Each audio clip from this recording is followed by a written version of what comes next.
Polarization by double refraction.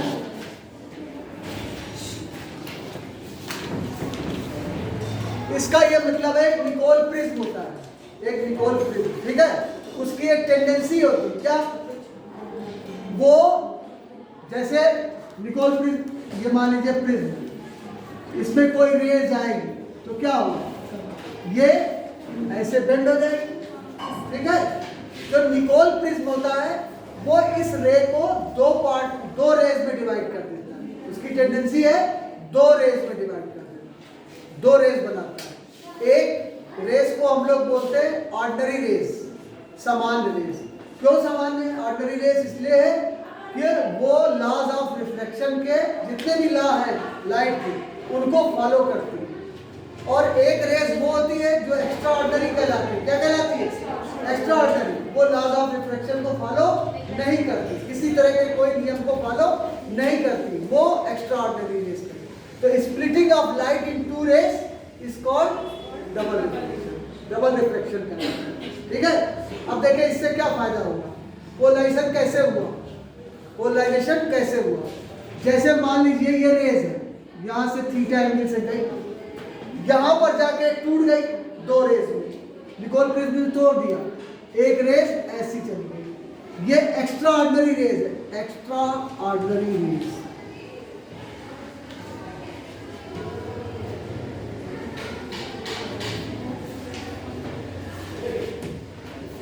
Extra ordinary rays है। ठीक वैसे ही जैसे क्लास में पढ़ाया जाता है तो कुछ बच्चे क्या करते हैं, हम कोई नियम नहीं मानेंगे, हम अपना काम हिंदी का कंप्लीट करते रहेंगे, वो एक्स्ट्रा ऑर्डिनरी, ठीक है। और ऑर्डिनरी रेज वो है जो क्लास के नियम को फॉलो करे, लॉज ऑफ रिफ्लेक्शन को फॉलो करे। अगर ये रेज यहां से गई और इस सरफेस पे किस एंगल से टकराए, more than critical angle, more than critical angle से, क्रांतिक कोण से ज्यादा से टकराए तो क्या होगा, जब कोई लाइट डेंसर मीडियम में सरफेस पे मोर देन क्रिटिकल एंगल से टकराती है तो क्या होता है, बता दो उनको क्या, पूर्ण आंतरिक परावर्तन होता है ना, यही बात, टोटल इंटरनल रिफ्लेक्शन। तो ये रेस किधर जाएगी, ये रेस बाहर नहीं जाएगी, ये रेस वापस इस मीडियम। और मान लीजिए यहां पर ऐसी टकरा रही है कि टकराने के बाद ये इससे परपेंडिकुलर हो जाती है तो ये रेस इधर चली आएगी। एक रेस ऑर्डिनरी रेस जो लॉ ऑफ रिफ्लेक्शन को रिफ्लेक्शन फॉलो करती है वो इधर चली आएगी। जो एक्स्ट्रा ऑर्डिनरी रेस थी वो तो कहीं भी जाए, वो तो उसको कोई नियम मानना ही नहीं है, तो कहीं भी जा सकती, वो सीधे ऐसे चली जाए ऐसे। तो स्प्लिट होने से दो रेस अलग अलग हो जाती है, this is also called polarisation. ये भी पोलराइजेशन। पोलराइजेशन का क्या मतलब है, एक रेस को दो पार्ट में तोड़ देना, यही तो है, तो ये भी पोलराइजेशन कहलाता है। ये निकोल प्रिज्म ये काम, निकोल प्रिज्म यही लिखा है और कुछ लिखा है, पढ़ के देखना होगा। वैसे ये बच्चे वहां बता रहे थे कि ये कोर्स से हट गया है, मतलब हट जाने का सेंस इस साल के लिए, ठीक है, बता रहे थे वहां बच्चे, बाकी अपना ही समझ सभी है, बात समझ गए, फिर भी आपको मैंने बता दिया। और क्या है इसके बाद, तीसरा आर्टिकल है डिकोरिज्म है। डिकोरिज्म का मतलब ये है कि एक ऐसा स्लैब लिया, काय का बना है ये,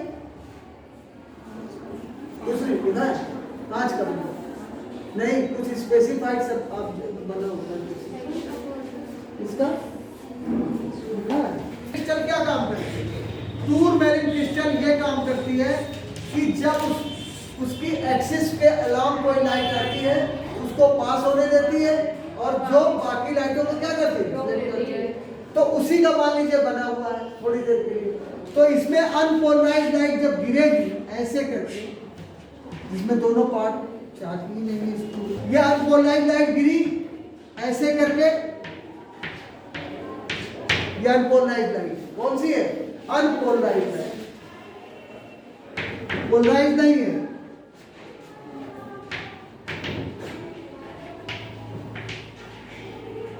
ये इसमें गिरी, इसमें वर्टिकल कंपोनेंट भी है, हॉरिजॉन्टल कंपोनेंट भी है। जब इसमें गिरेगी तो जैसे जैसे इसके अंदर बढ़ेगी, परपेंडिकुलर आ रही है तो परपेंडिकुलर जाएगी, कोई इसमें डेविएशन नहीं होगा। तो जैसे जैसे बढ़ेगी तो इसका जो हॉरिजॉन्टल कंपोनेंट है वो इसी में रुकता चला जाएगा। वो क्या हो जाएगा? रुकता चला जाएगा, छोटा हो जाएगा।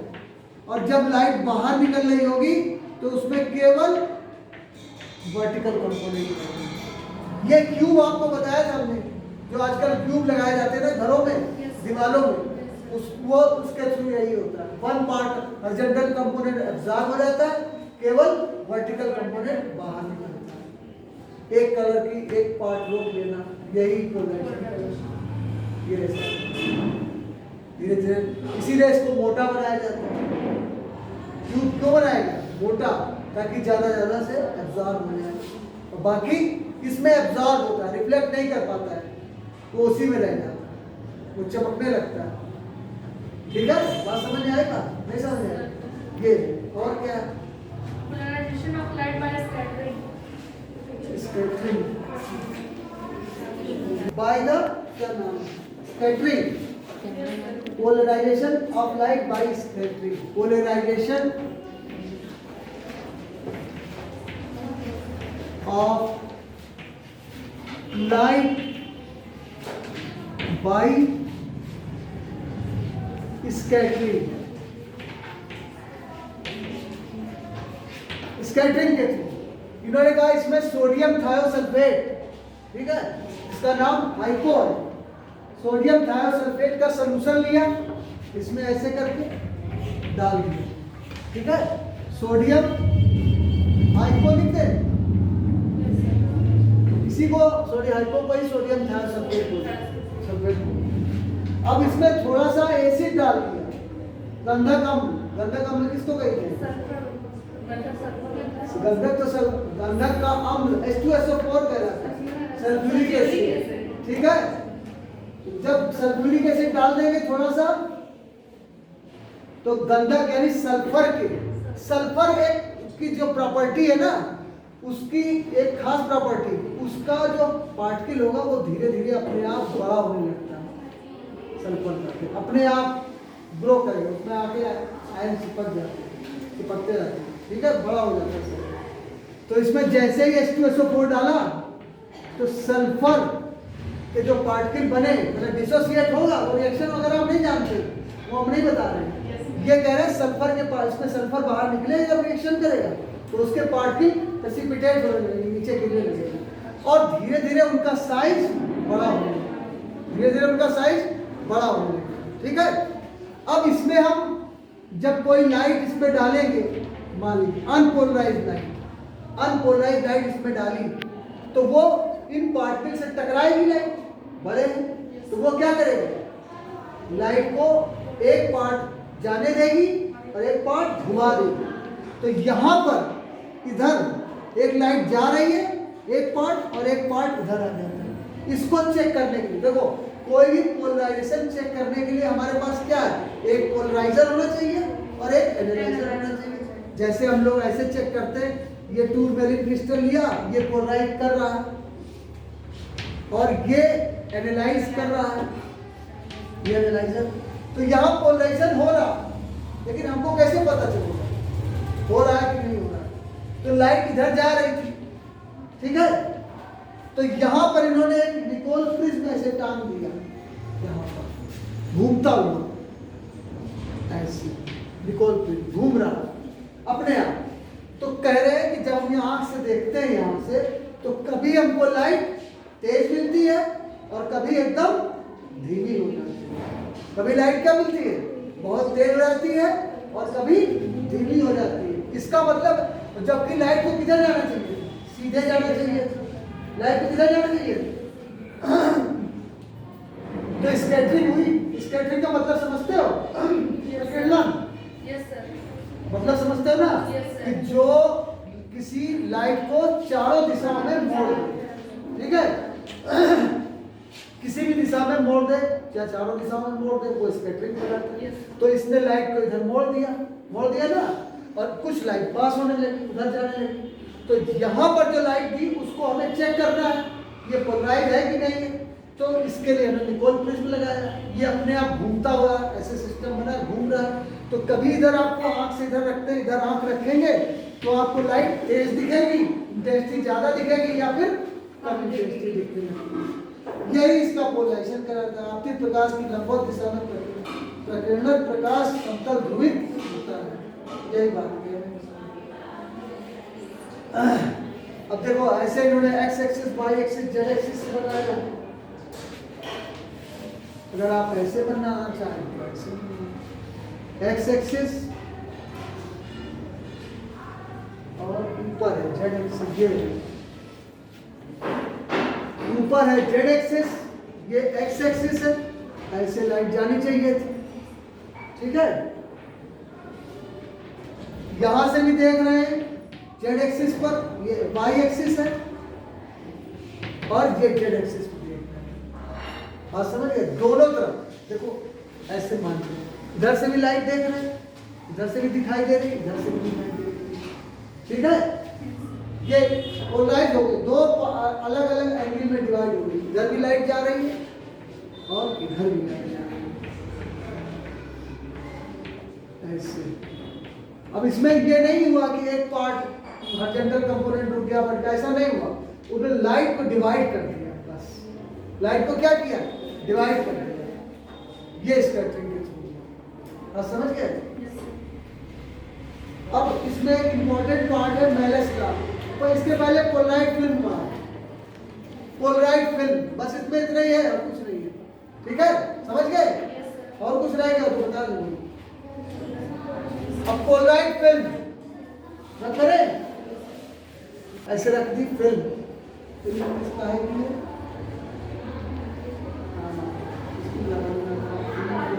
दो कांच की फिल्मों के बीच रखा है।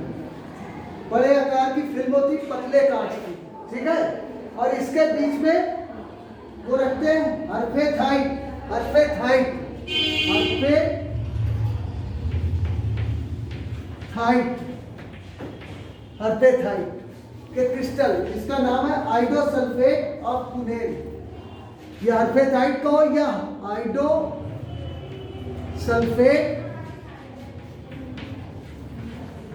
कुनेल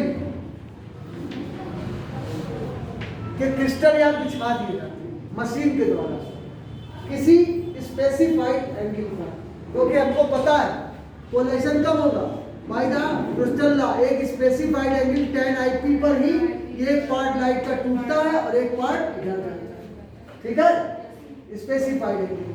उस एंगल पे सारे हर्फेथाइट या आइडोसल्फेट कुनेल के क्रिस्टल इस पे बिछा दिए जाते हैं। बिछाने के बाद उसके ऊपर दूसरी मशीन, दूसरे सीट चिपका दी जाती, कस के दबा देते हैं, वो वैसे ही दबे रहते हैं।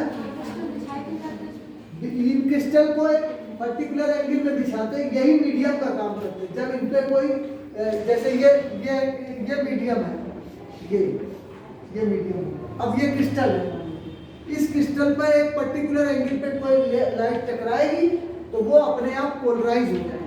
यहाँ पर आपका ये पार्ट चला जाएगा और यहाँ पर ऐसा पार्ट चला जाएगा। ये क्रिस्टल छोटे छोटे होते हैं जो यहाँ पर बिछा दिए जाते हैं, इनका यही काम है, ठीक है। इसलिए अगर ये नहीं बिछाए जाएंगे तो पोलराइजेशन करेंगे ही नहीं, तो पूरी पूरी लाइट अंदर आएगी।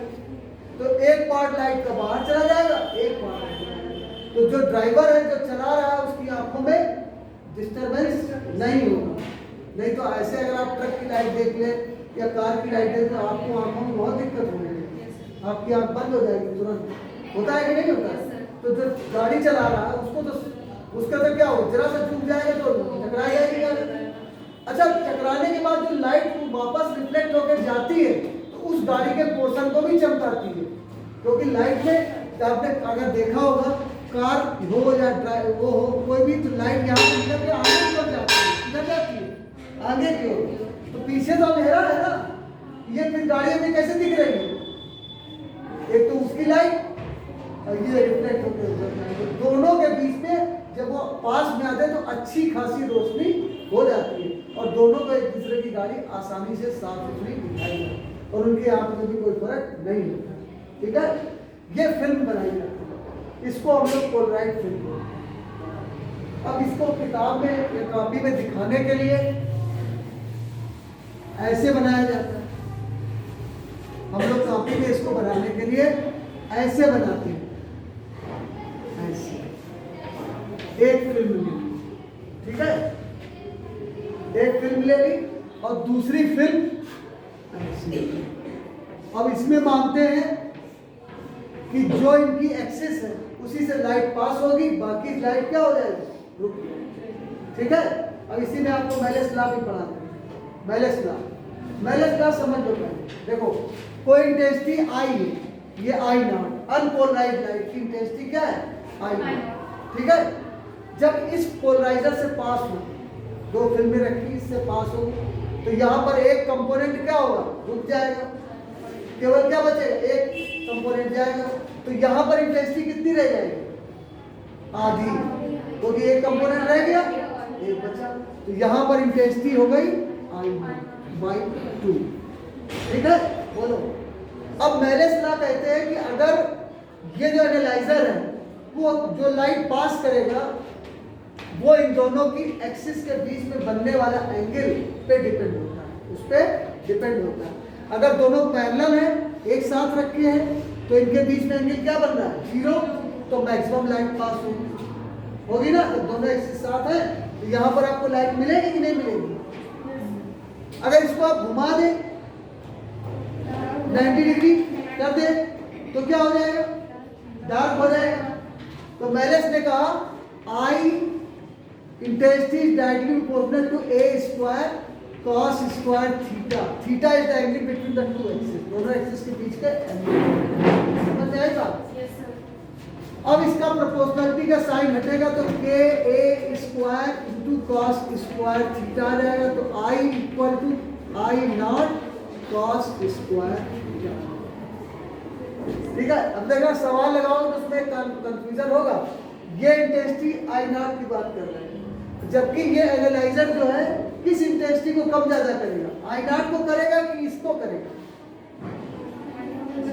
I नॉट बाई 2 को ही करता है। इसके लिए थोड़ी कुछ कर पाएगा, यहाँ से जो लाइट आई उसको ही कम ज्यादा कर सकता है, इसको तो नहीं कर पाएगा ना।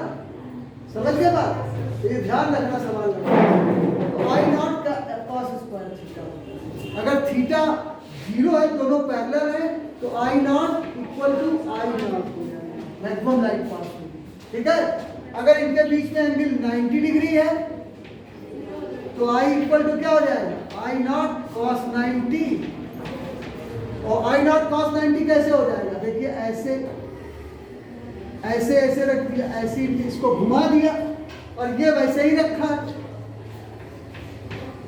इनके बीच में एंगल। अब ऐसे निकाल लो और कर दो, ये है ऐसे ऐसे कर दो, ऐसे। तो अगर आप ऐसे एंगल बनाते हैं इसकी एक्सिस के पैरेलल, तो इनके बीच में कितना एंगल हो गया, 90 डिग्री का हो गया। तो ये डार्क हो गया। ठीक है, बोलो, समझ में आ गया। यही Malus law, I naught equal to I।